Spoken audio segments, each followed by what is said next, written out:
শুনলাম রিয়া ফ্যাশনে নাকি ভালো ভালো ব্র্যান্ডের কাপড় পাওয়া যায়, দেখি। ও ভাই, আপনাদের এনে কি জামা কাপড় বিক্রি করেন? হ্যাঁ ভাই, বিক্রি করি, কিন্তু আমরা তো খুচরা বিক্রি করি না, পাইকারি সেল দিই। ও ভাই, আমি জানি আপনারা পাইকারি বিক্রি করেন। আপনাদের প্রোডাক্ট কি ভালো মানের হবে? অবশ্যই ভাই, আমাদের প্রোডাক্ট ভালো হবে, কিন্তু ভাই আপনি কি নিতে পারবেন? কেন নিতে পারবো না ভাই? বাইকনাটা উল্টাপাল্টা পোলাপানের সাথে মিশে আর বেকার।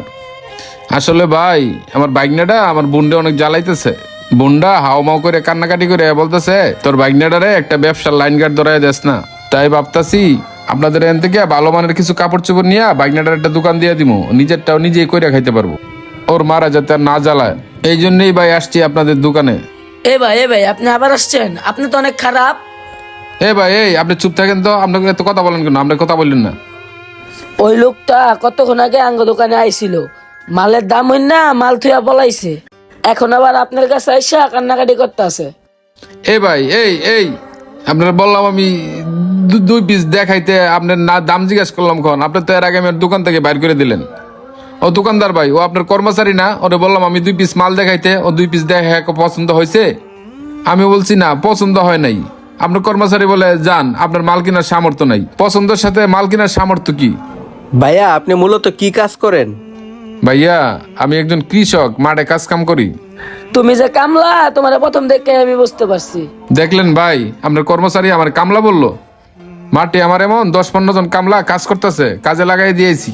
আমার কামলা ধান কাটে বেড়ায়, আমার কামলা মাছ মারে বেড়ায়, আমার কামলা সবজি উঠে বেড়ায়, আমার কামলা বাজারে এনে বিক্রি করে, আমার কামলা গরু চড়া বেড়ায়, আমার 20-30টা কামলা মাঠে কাজ করে বেড়ায়, বাড়িতে কাজ করে বেড়ায়।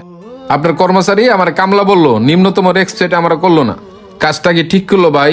ও আপনার কি হয় ভাই? আপনি তো ওর যোগ্যতা থেকে 171 ডিগ্রি উপরে বয়া রাখছেন, যার কারণে রেসপেক্ট করতে পারে না মানুষকে। ওর ব্যবহার এমন কেন ভাই? যাই হোক ভাই, আপনি কি আমাদের প্রোডাক্ট নিতে পারবেন? কেন পারবো না ভাই? ভাই, আমাদের প্রোডাক্টে কিন্তু অনেক দাম। দাম বেশি হোক, সবাই নিতে পারলে আমি নিতে পারবো না কেন? আমি তো ভালো মানের প্রোডাক্ট নিয়ে ব্যবসা করতে চাই।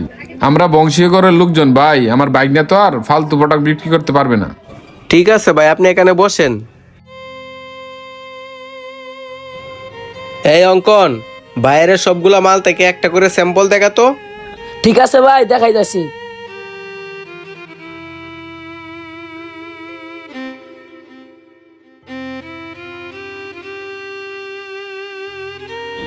এই যে ভাই দেখেন। গার্মেন্টস ফ্যাক্টরি কি আপনাদের নিজস্ব? হ্যাঁ ভাই, গার্মেন্টস আমাদের নিজস্ব, আর নিজস্ব ফ্যাক্টরি ছাড়া ব্যবসা করা যায় না। যাক ভালোই, নিজেকে না হইলে মন মতো ব্যবসা করা যায় না ভাই, বুঝছেন ভাই? পাইকারি মাল যারা বিক্রি করে, তাদের যদি নিজস্ব গার্মেন্টস না থাকে, তাহলে মাল বিক্রি করে পোষাইতে পারে না। ভাই, এটা হলো আমাদের পাঞ্জাবির কালেকশন। ভাই, প্যান্ট নাই আপনাদের কাছে? প্যান্ট ভাই আছে তো, সব আছে, দেওয়া যাবে, সমস্যা নাই।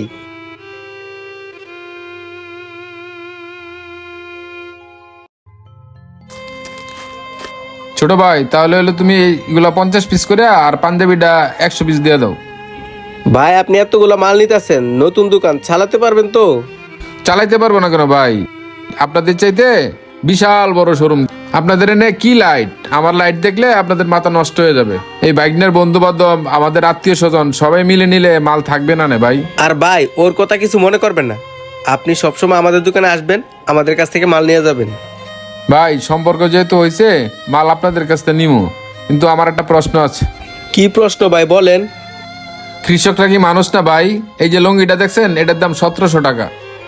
গেঞ্জি লুঙ্গি পরে আসছি না ভাই, গ্রাম থেকে শহরে আসছি, এগুলো পরে খুবই আরাম ভাই। আমরা গ্রামের মানুষ, তাতে কি গেঞ্জি পরলে, শার্ট পরলে, চশমা পরলে স্মার্ট লাগবে, এটা আমরা বুঝি ভাই। আগে যদি জানতাম এই বড় শহরে এসে, এই বড় শোরুমে এসে গেঞ্জি আর লুঙ্গি না পরলে সম্মান পাওয়া যায়, খালি প্যান্ট আর চশমা না ভাই, একটা প্রাইভেট কার নিয়ে আসতাম। আর আপনার ম্যানেজারের সাথে একটা কথা, এই ম্যানেজার ভাই, তুমি দুপুরে কি খাও? কেন ভাত খাই? তুমি যে ভাত খাও, এটা কোথা থেকে আসে? তোমার বউ যখন বাজার করে নিয়ে যেতে কয়, তোমার মা যখন বাজার করে নিয়ে যেতে কয়, কি নিয়ে যাও? আর আমাদের মতো কৃষকের ফলানো সবজি তোমরা নিয়ে যাও। আর আমার বাবার 30-40 বিঘা সম্পত্তি, আর অনেকগুলা লোক খাটে। আমাদের আল্লাহ দিলে কোনো কিছু কিনা খাওয়া লাগে না। প্রত্যেক দিন বড় হাটে আমাদের কিছু না কিছু থাকেই, এই ধান, চাল, মাছ, সবজি। আমরা তো দেশের কৃষি যোগানদাতা, আর তোমাদের কাছে এসে ইজ্জত পাইলাম না ভাই। এখন তো বিয়ে শাদী হয়ে গেছে, তাই বাপ মারার সময় নাই, তাই স্যাম্পল চলাফেরা করি। ভাই প্যান্ট ট্যান্ট সব দিবেন, যা মালামাল লাগে সব আপনার কাছ থেকে নিমু। ব্যবসা যেহেতু শুরু করছি সব আপনার কাছ থেকে নিমু, কিন্তু একটু কম টম দাম ধরে তারপরে দিবেন। আচ্ছা ঠিক আছে ভাই, আপনি আইসেন, আপনার কাছ থেকে দাম কমাই রাখবো। পোশাক দেখে যদি মানুষকে সম্মান দেওয়া হয় বা মানুষের মান নির্ণয়ন করা হয়, তাহলে সাধারণ পোশাক মানুষদের সম্মান বেশি দেওয়ার প্রয়োজন এই সমাজে। কারণ এই সমাজে অধিকাংশ মানুষই দামি কাপড় পরা, মানুষের সস্তা কাজ করে বেড়ায়। এই সমাজে অধিকাংশ মানুষই পোশাক দেখে সম্মান দেয়, অথচ আমাদের মতো কৃষকদেরকে কোনো সম্মান দেয় না কোনো জায়গায়।